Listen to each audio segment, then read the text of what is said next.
Okay, good evening everybody, and we're starting B'ezrat Hashem a new series tonight on Mesilas Yesharim, the path of the just. The reason why I wanted to learn path of the just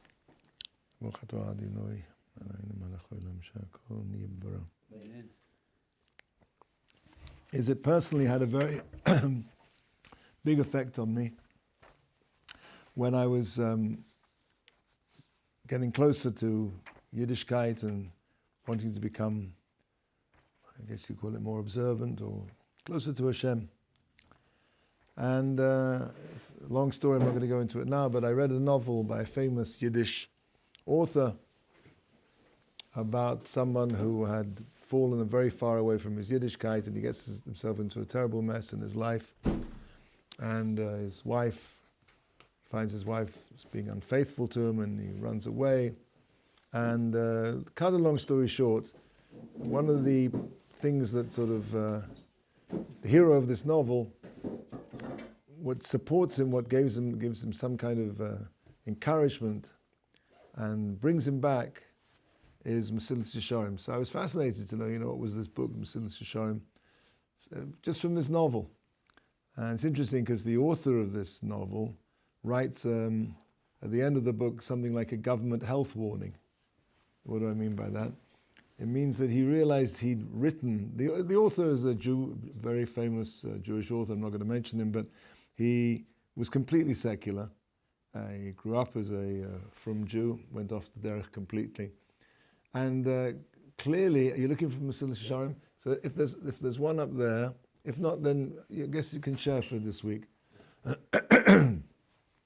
So the author of this novel was a totally secular Jew, grown up religious, and he'd clearly written this book and this character in this book, and he felt that he'd written it a little bit too well. So he says at the end something amazing. I've never seen any author ever do anything like this before. He says that the reader should understand that the author of this book does not agree with what the lead character has to say, and I thought, like as Shakespeare would say, methinks he doth protest too much. I mean, why? Obviously, there was something coming deep from, I believe, within his neshama, which he couldn't quite get to terms with, which was the fact that he turned his back on his Yiddishkeit and he created this character who'd done tshuva, who'd returned, and he just wanted to make sure that nobody reading the book would do tshuva as well by writing this, as I call it, the government health warning on the packet. Well, anyway, he failed as far as I was concerned, because it did have a very strong effect on me. And when I picked up the book and read the introduction, and we're not going to do the introduction, I don't think, we're going to go dive into chapter 1, but it's worth reading the introduction. And one of the things he says in the introduction is that you're not going to find in this book anything that you don't already know before. I thought what does that mean? That's like an almost kind of why am I reading the book then? And basically, he says, because what you find in this book is things that you really already know, that everybody knows. Now, I just want to preface this by saying this is not a book that tries to demonstrate the existence of God or the truth of the Torah. That's more, I would say, in the realm of Derech Hashem. The Derech Hashem, if one would like to put it, is the Derech Hashem is Hashem's view of the world, and Mesilas Yesharim is how we approach Hashem. So the Derech Hashem does deal with the mitzvahs, with why God created the world, the idea of schar v'onesh, the idea of that Hashem wanted to be mativ, he wanted to do good, to the reason for the creation of man, v'chule, etc., etc. So he doesn't deal with that in Mesilas Yesharim at all. He starts off, the departure point is that he's speaking to religious Jews who believe in Hashem, who believe the Torah is true. But he says that to the extent that things are well known and self-evident to us, so to that exact same degree they become forgotten. Now, what does he mean by this? Let's conduct an experiment. Now, who's wearing a watch here tonight? Yeah, two, okay. So 2 people here. Now, who's good at mathematics? Okay, has anybody got a calculator? So, no, seriously, how long have you had your watch for? A year and a half. A year and a half, okay. you've had the watch for a year and a half. So, and how many times an hour do you look at your watch? Probably 2 to 3. So let's say 3 times an hour. Okay, here's the math. Now, 3 times an hour for a day is how long? 72 times a day, 3 times an hour. Let's say you're awake for. So let's get it 3 times an hour. And let's say you're awake for what? 10 hours, 12 hours. How long do you sleep? 8 hours, 6 hours? 7. Sleep 7 hours. So that's 7 from 24 is. I can see you're as bad as math as me. It's 17. 17. Yeah, 17. 17, 24, you're 17 hours a day, you're looking at your watch 17 hours a day. And you look at it 3 times, so 3 times 17 is, I think we're going to need a calculator. Who's got a calculator here? You got a calculator? 3 times 17 is how much? 51. So you look at your watch 51 times a day. And you take off for Shabbos, so you've got 6 times 51 is how much? 6 times 51.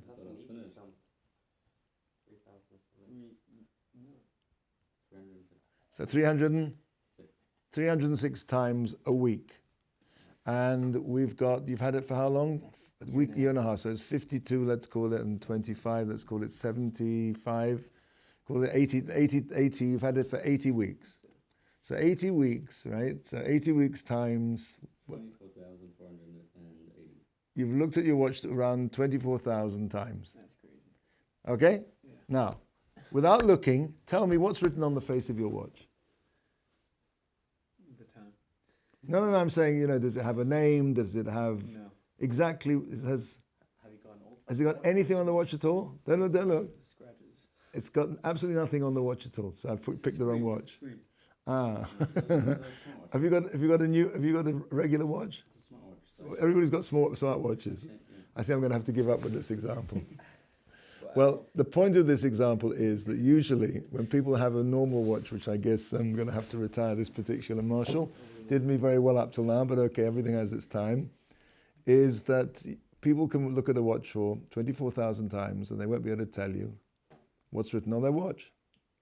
It's better when you see someone checking the time and then you ask them what the time is, they won't know.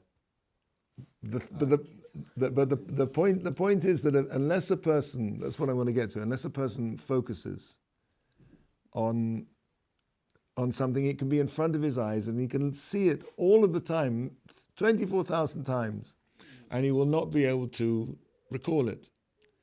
This is one of the problems with Avodas Hashem, serving Hashem. We all know there's Hashem. We believe there's Hashem. We wouldn't be here in Ohr Somayach unless we believed. It's true. Belief is something which is constantly going up and down, but minimally the mere fact we're there proves that we believe there's a God and we believe the Torah is true. And yet how much of our time are we really sort of living, so to speak, with Hashem? How much of the time are we really aware of Hashem? And part of the avoda of Musa, which is really the Mesilas Yesharim is one of the classic works of Musa, is to bring to a person's attention that there's a God in the world and that we're living in his world. Because if person doesn't do that, then he may be from, he may keep all the mitzvahs, he may do everything right, but in a fundamental way, he has no relationship with Hashem. So this is one of the things we're hoping to get out of Mesilas Yesharim, is to increase our contact with Hashem. And I think especially now it's very important because I think all of us feel in yeshivas that we owe a tremendous gratitude. We had a terrible tragedy today. 21 soldiers were killed in action. And I was thinking to myself, why is it that the number of 20, because there were so many, Hashem Yerachem, do we need that to impact us? Every single Jewish life that's lost, every day soldiers are being killed. And for every one of those soldiers, that's a tragedy that breaks their entire family. Young lives being cut short. And our responsibility here in the yeshiva is to take upon ourselves the responsibility that as much as we can is that we should put ourselves, have our mind on them, and in our davening and our learning, to understand that we are part of this process of protecting Klal Yisrael, and we have an important and a vital and hidden part to play, which makes it more difficult. And that's why I think now more than ever, it's very, very important that a person has to focus on his avodas Hashem and his ben adam lechaveru, the way he treats his fellow, because all of these things are contributing to the war effort. Again, it's something which is subtle. No, that's not the right word. It's something which is hidden, but it's extremely powerful.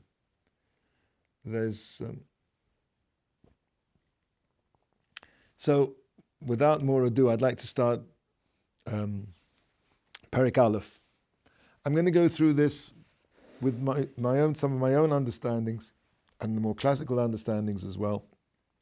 Please stop me if something's not clear. Good question.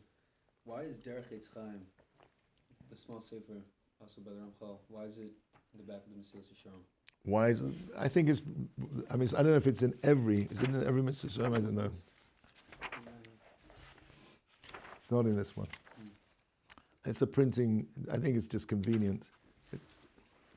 It's not. I don't think that the two Sfarim are not. I haven't learned Derech Eitz Chaim, but I think it's much more to do with Kabbalah. So okay. So the clarification, the biur of the klal, of the generality of chovas ha'adam ba'olamo, of the responsibilities, the obligations of a person ba'olamo. So I want to, before we go anywhere, to deal with this title. We're explaining what are the chovas ha'adam, the obligations of a person in his world. Now, what's your name? Yuda. So, if you look at the written Torah, you'll find absolutely no mention of rights. There's nothing about rights in the written Torah. Maybe in Torah Baal Peh there is, but Torah Shebiksav, the written Torah, there is no mention about what your rights are. Now, who's American here? So we've got two Americans. So now obviously you'll know off by heart the Declaration of Independence, right? Absolutely not. We hold these truths to be self-evident, that all men are created equal, and are endowed by their Creator with certain inalienable rights, amongst which are life, liberty, and the pursuit of happiness. Certain inalienable rights. So you see, if we would say that the Torah was the Declaration of Independence, so to speak, of the Jewish people, the founding document, the principles on which the Jewish people are going to steer their lives, and the same might be true of the American society. Here we have the foundation document of the Jewish people of the Torah, which has not one word about rights, and the very first line of the Declaration of Independence talks about rights. Now, if you think about it, really, rights and obligations meet in the middle. Meaning, let's say that we want to set up a country. You and I are going to be the joint presidents, and or maybe the only two members in the entire country, I don't know, but what we're going to do is of course, we have to have a constitution. So, part of the constitution of our new country is that every Tuesday afternoon, Yaakov Ohr Sinclair has the obligation to give to Yehuda Sales a jelly donut. Okay, that's part of the country. Every Tuesday afternoon, Yaakov Ohr Sinclair has to give to Yehuda Sales a jelly donut. Now, we could frame that law in one of two ways. We could say that every Tuesday afternoon, Yehuda Sales has the right to receive a jelly donut from Yaakov Ohr Sinclair, or we could write it as every Tuesday after Yaakov Ohr Sinclair has the obligation. Thank you. The obligation to give Yehuda Sales a jelly donut. Now, if I play fair, we're going to get to the same place, meaning your rights meet where my obligations end, or really, They overlap.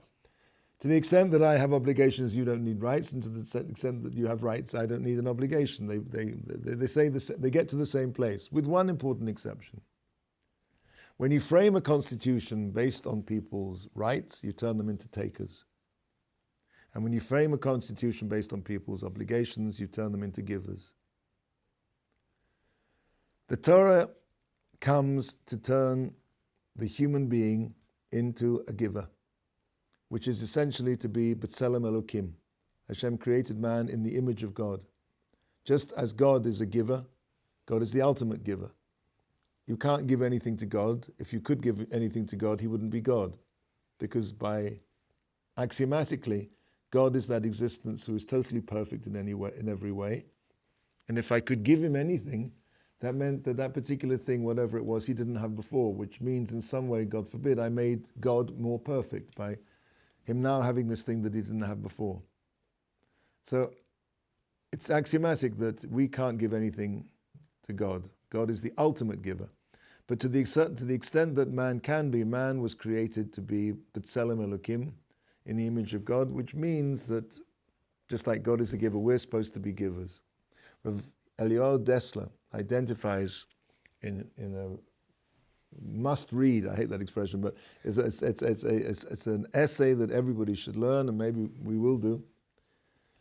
An essay called Kuntras HaChesed, which literally means like a pamphlet, or I guess Kuntras is a pamphlet of kindness. Rav Dessler identifies that there are actually, at the root of the human personality, there are two motivations. Everything in your life comes from two motivations. There is the motivation to give and the motivation to take. You can boil down at any one particular moment, if you'll notice that it's an interesting exercise to do. You'll realize that at any given moment in your life, you're being motivated by one of those two motivations. You're either in giving mode or taking mode. And they swap very quickly from one to the other. But they're totally discrete, he says. A person's either giving or he's taking. And as I said, it can change on a flip, in a split second from, in other words, hidden with every act of giving, sometimes there's an act of taking, which is, what am I taking? I'm taking the kavod, I'm taking the glory. Here, I'm such a good guy giving. I remember my Rabbi told me once he was learning very late in the yeshiva in Baltimore one night. And so I don't know, 12:30, 1 o'clock, and somebody came in. He said he found it very difficult to resist the temptation to look around and see who it was watching him being such a tzaddik. So, okay, on the one hand, he's giving, he's learning Torah. It's the biggest gift you can give to the world. You're creating, for that reason, the whole world was created. Nefesh HaChaim says that if there was one, God forbid, one split second where there wasn't Torah being learnt in the world, learns it from a posik, Chukos Shemayim im lo brisi Shemayim im lo brisi yomam v'layla Chukos Shemayim v'aretz lo samti. Were it not for my bris of day and night, the bris is the bris of the Torah. Were it not for that bris of the Torah being learnt, Chukos Shemayim v'aretz lo samti, I would never have placed the laws of heaven and earth, meaning the natural world is dependent on the existence of the Torah. If the Torah, God forbid, wasn't being learned, the Nefesh HaChaim says, then the world would return to an earlier stage of tohu vavohu, formless and emptiness. But Baruch Hashem, because the world is round and there's always going to be day and night, somebody somewhere is always learning Torah. Torah is the ultimate gift. But says Rav Dessler, the whole human personality is based on these two desires. The desire to take is the root behind all wars or immorality.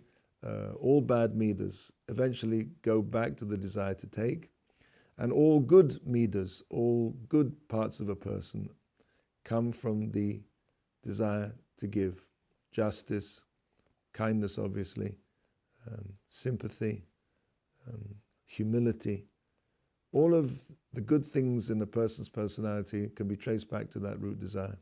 Now, by the by, he says something also very interesting, which is that the desire to take, the Yetzer Hara, has a very interesting aspect to it that it's actually not based at all on the thing itself. I think we've all had this experience. So let's go around the room. All of you have got some kind of hobby probably, or what's your hobby? Working, all right. That's not a very easy one. I just started learning guitar. So. Guitar, okay. So presumably, if you like guitars, how many guitars do you have? One. Only one. How many would you like to have? Maybe two. Okay, you mean you don't suffer from GAS? What's that? Guitar acquisition syndrome? Not yet. Not yet. Okay, but I mean, we could supply. You could take out guitar and you could put watches. I mean, How about with books? Books? I acquire a lot of books. Yeah, but books are a bit different because every book is really different. What I'm, what's your hobby? I like nature. Nature. Okay, so probably there are all kinds of nature equipment and stuff that you need, hiking boots and stuff. All the You can always go to a million different places. It's always a million different places. Okay, so all right, very good. You know, so and what's your hobby? Surfing. So you probably want to get a better surfboard, right, or a faster surfboard. So I think everybody's, maybe not everybody, I say I'm talking for myself, I know, I'm not going to tell you what my particular, but whatever it is, let's say for the sake of argument, and it's not, let's say you're into watches. So, you know, and you save up all your money and you manage to buy yourself whatever it is, but really you would like a Rolex. And you know exactly the Rolex that you want, you know, the model, and you know, and you go to the shop and you look at it, and you know, you're going to be so, if only I had that Rolex, everything in my life would be wonderful. If only I had that surfboard, everything would be wonderful. If only I went to such and such place, everything would be wonderful. Even if only I could buy that Les Paul 65, then everything.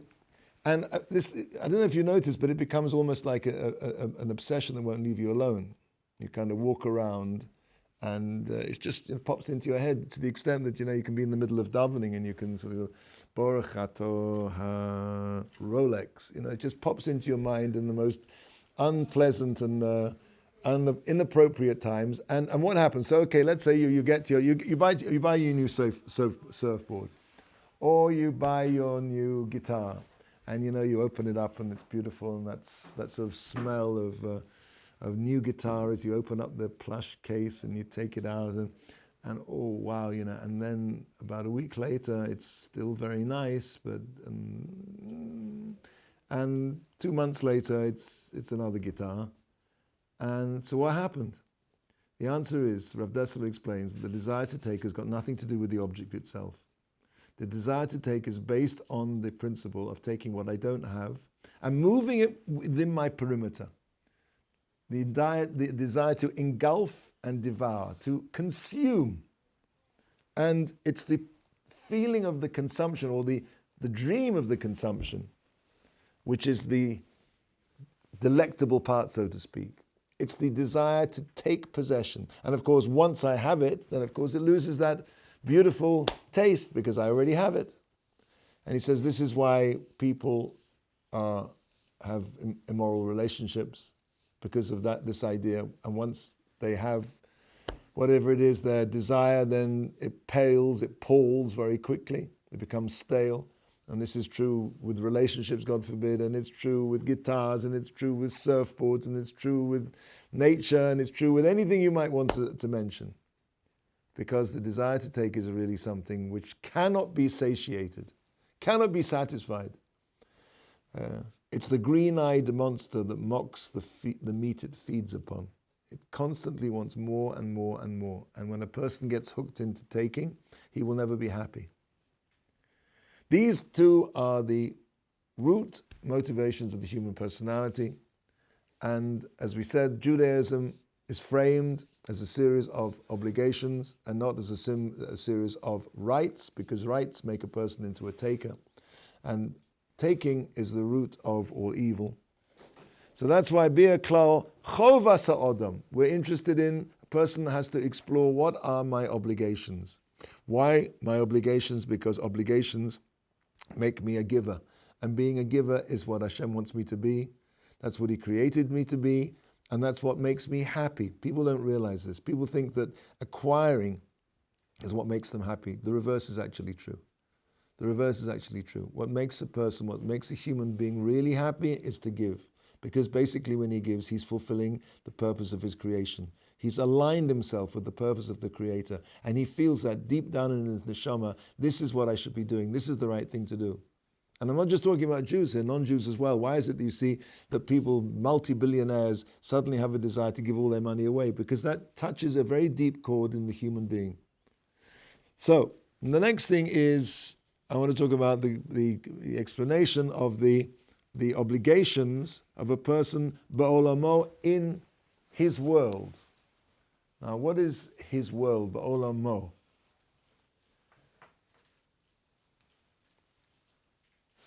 We're going to go into this maybe a little bit deeper later on, but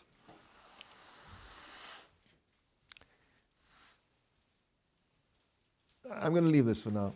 I'm going to come back to this idea. Okay, let's start in proper. Yesod HaChasidus v'shoresh ha'avoda ha'tamima hu she'izboreh v'yis'ames etzel ha'odem ma chovosa b'olamo u'ma tzorich she'yosim ma'bata magmosa b'chol asher hu omel kol yimei chayov.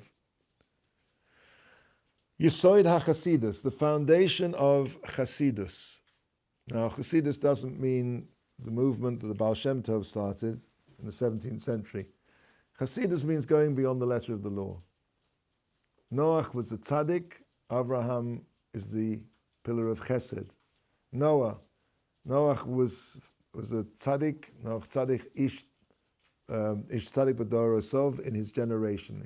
What is a tzaddik? A tzaddik is somebody who does what he's supposed to do. Noach looked after all the animals in the ark, but he would have been perfectly happy if there could have been a robot who could have gone around and done all the cleaning and all the feeding of the animals. It wouldn't have bothered him. Avram Avinu is the midah of Chesed. Avram Avinu, even after the third day of the Bris Milah, when he was in a lot of pain, was hurting more from the fact that he couldn't do the mitzvah of Hachnachas Orchim, and Hashem made the day very hot. Rashi tells us he took the sun out from its nartik, from its scabbard, from its sheath, made it extra hot so nobody would come and bother him. Hashem saw that Avraham Avinu was in more pain from the fact that he couldn't do the mitzvah of Chesed, even though there was nobody for the Chesed to be done to. Not like Noach, where there's nothing to do, so that's fine. No. If I can't do Chesed, it pains me. And therefore Hashem sent him these three angels, these malachim, who looked like human beings, merely so that he could do the mitzvah of Chesed. A chosid is somebody who goes beyond the letter of the law. A chosid who wants to do for the sake of doing. A tzaddik is somebody who does what he needs to do. Maybe we should have actually started off by I don't know where it is in this one. Up to the chapter of Nikiyut, cleanliness, can't find it. The whole of the Mesilas Yesharim is based on a brisa.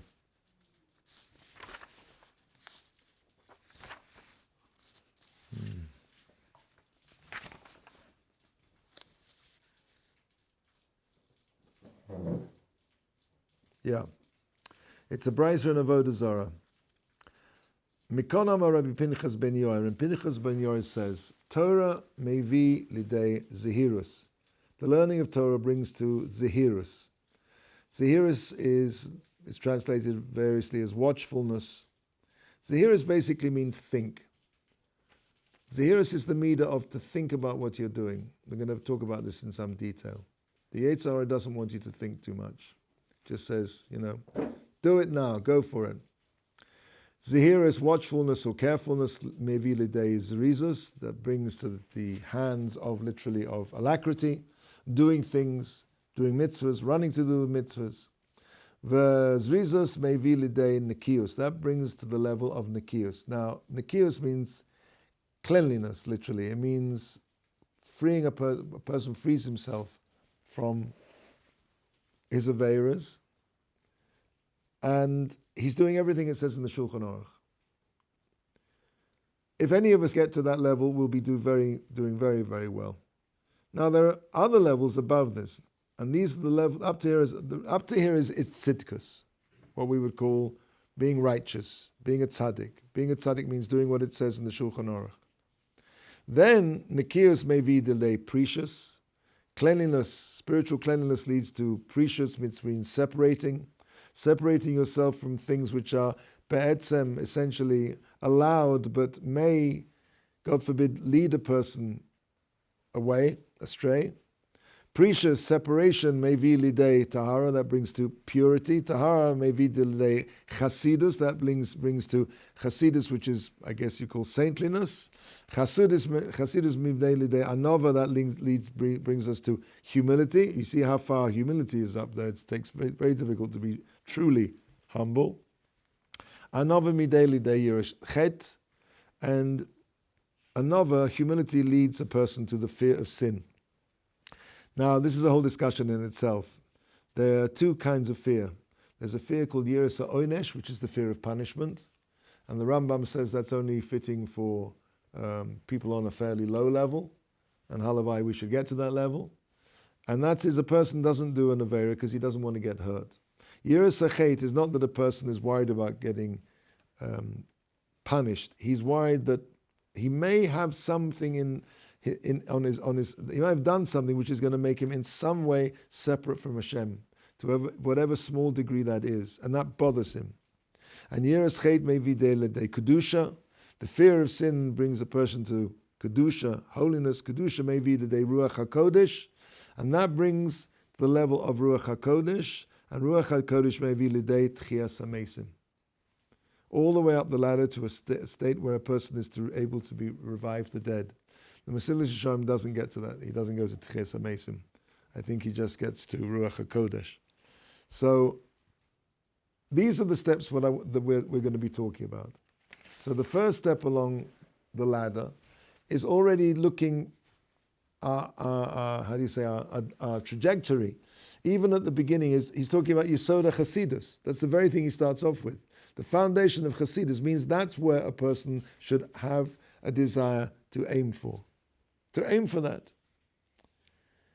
Now, I once asked my Rabbi, most of us will have a very hard time getting to tzidkus. Why do we bother to learn the rest of this book? Why don't we just stop at Nikias? Why are we learning about all these things that, for sure, in our generation, I can't say for sure, but I would say almost definitely there's nobody in our generation. Again, I can't say that for sure, but almost nobody in our generation which will get to these higher levels of Chasidus. So why do we learn about them? So he gave me the following answer. There are two answers. Number one, the mere fact that you know certain these levels exist, what they consist of, makes you a different person. The mere fact that you are cognizant that these levels of spirituality, of closer to Hashem exist, that makes you a more spiritual person, even if you'll never get there in your life.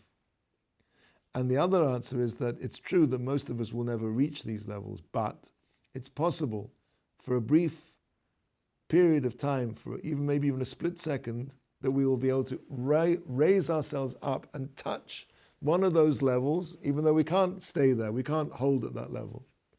And for that, it's going to be worth learning about them. But clearly, Yesod HaChasidus, that's where our eyes should be focused.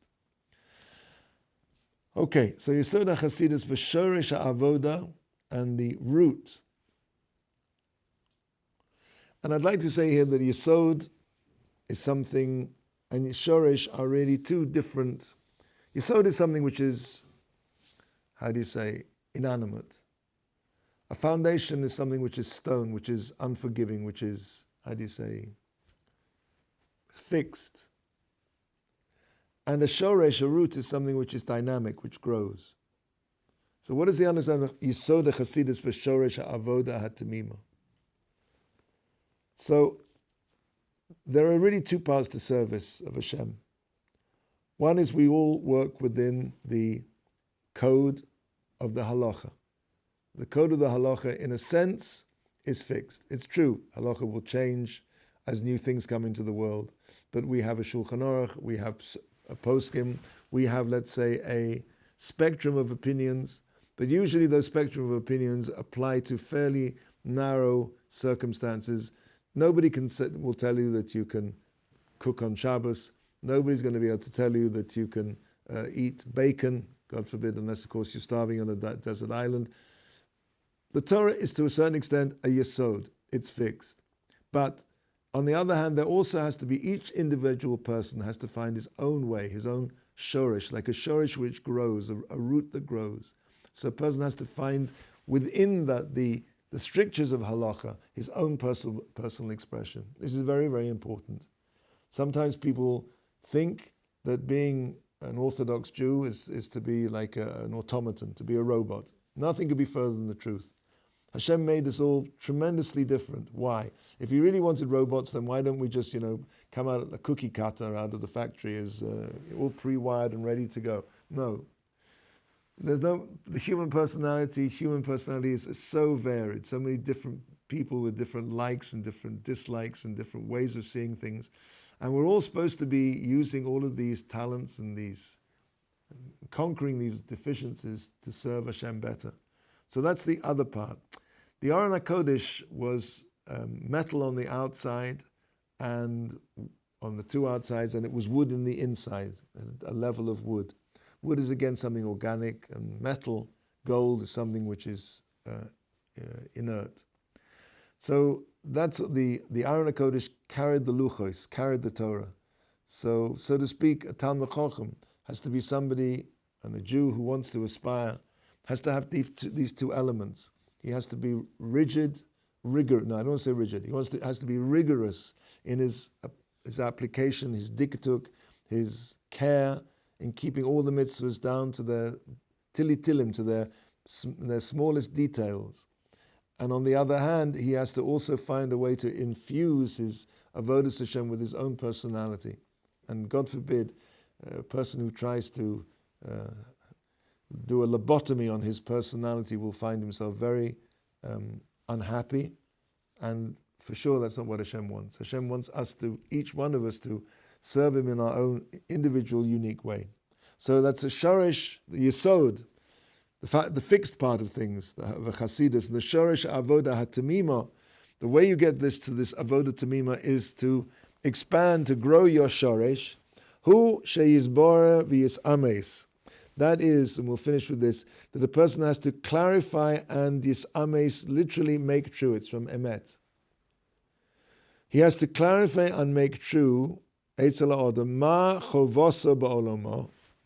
Again, we are back to those two words we said. What are his obligations in his world?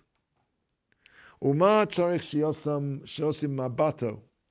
And what he needs to fix is mabato or magmoso. Now these are two very similar words.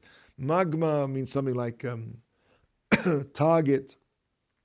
Mabat is a target. Magmoso is like, I think, another word for target.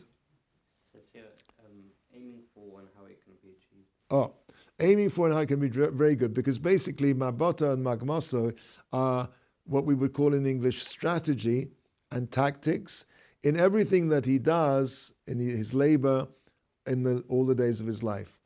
Where he has to work out where he needs to get to. He has to clarify and make that true. Where mabato means how, what's the difference between strategy and tactics before we go on? So it says here, you need to work out what you're aiming for and then how you can achieve it. Exactly. Strategy is where I want to get to. Tactics is how I get there. So a person has to work out a strategy, meaning where am I trying to get to? And then two, how do I get there? But before we get there, forgive the pun, he said before, that a person has to make clear and make true. What does he mean by these two words? He has to make clear, make true what are his obligation in his world and to what he's going to focus his strategy and his tactics, as we said before. Yizborer v'yisames. So Yizborer, I want to say, something which is clear is something which is talking about logic. Meaning, a person has to first of all make clear what it is what his obligations are in this world. And the obligations of clearly are therefore, his obligation is to be a Jew. His obligation is to follow Hashem, to follow the Torah. So he has to make that true to himself, that there's a God, that there's a Torah. He has to, as Rabbi Gottlieb would say, he has to verify. He has to do the historical verification of the Torah, or whatever he needs to do intellectually to make his mind comfortable. As Rabbi Kellerman put it, that he gives himself permission to believe. However, intellect is not enough. A person lives in two worlds. One is the world of the intellect, and the other is what I like to call an emotional reality. The emotional reality is that intellectually I understand. I mean, put it this way, a person can intellectually maybe conceive of the ideas of God and Judaism, but unless he inculcates that into himself, it's quite possible for him to drive out of Ohr Somayach, God forbid, and go and find, the nearest Big Mac, non-kosher Big Mac. Because it's not part of his life, it's not part of who he is. Yisames means that it's the emotional reality by which I live. That's the reality in which I live. Let me just finish out and I'll explain, let you speak. In other words, people tend to think that belief is something which is you either believe or you don't believe. It's an on-off position, or maybe even if it's not an on-off position, but it's some kind of dimmer. And really that's a better way of looking at it. What I want to say is that Emunah is a midah.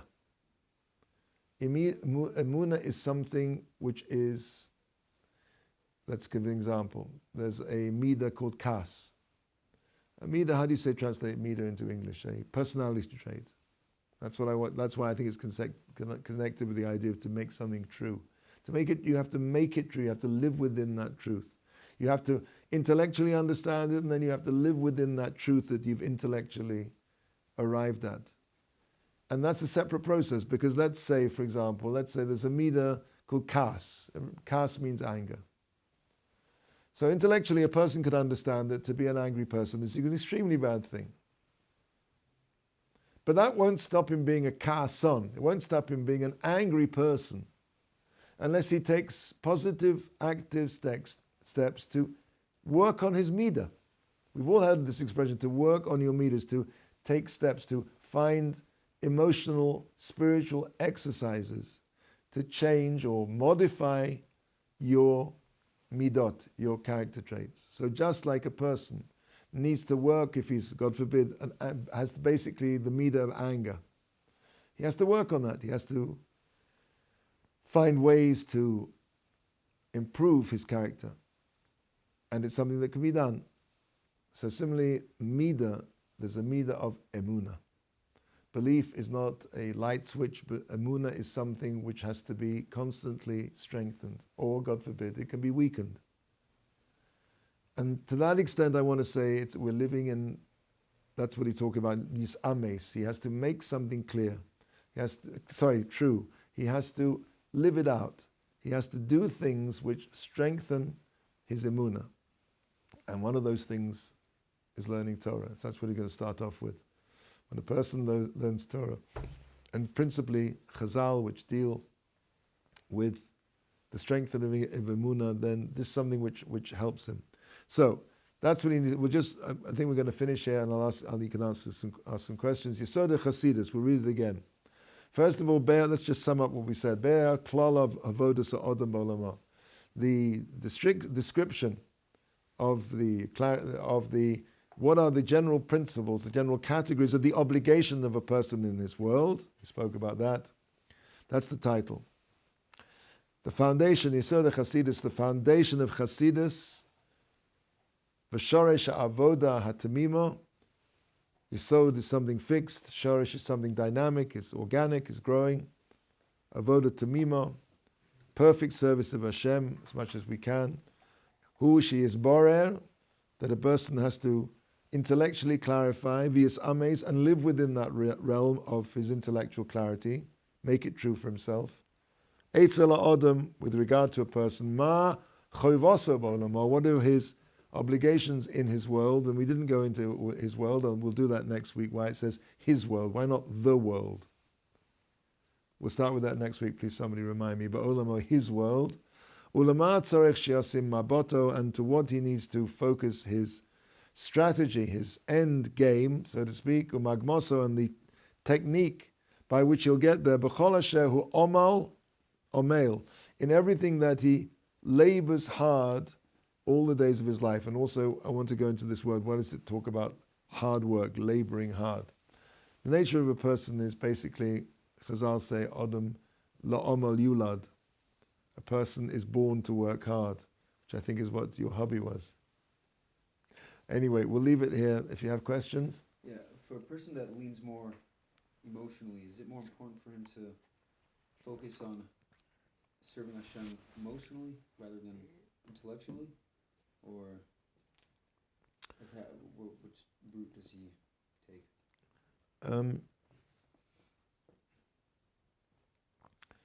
A person has to, well, that's really what I was saying, that there are the kind of, there's the matrix, which is the Torah.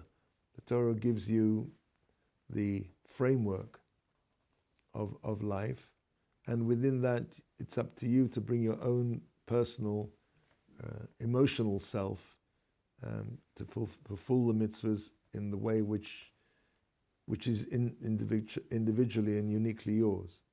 Whatever that may be, what sort of the chesed you want to do, or the way you like to learn Torah. I mean, here in Ohr Somayach, obviously we're giving people basic skills, but people go on and branch off into all different kinds of areas when they've got that foundation. In a sense, sort of, I guess, like I don't know if I want this to be put out to the world, but Ohr Somayach is like a remedial school. It's like a place where people who aren't privileged to have a solid, authentic Jewish education are able to catch up. And so therefore what is taught here are, the ground skills. But as you hopefully develop and grow in your Torah, you'll see that there's a natiyah. A person should learn, Chazal teaches, Masha libo chofetz, what his heart desires. So it's the two things again. There's the Torah there, which is, how do you say, like megalithic. It's a solid structure of itself, but within that there are infinite paths, depending on your personality, to be able to bring it to reality and fruition in a way which is going to satisfy you and which is going to be necessary for the world. I don't know if I answered your question. Yeah. Okay, everybody. So I look forward to seeing you next week. We'll pick up from there. Have a good evening.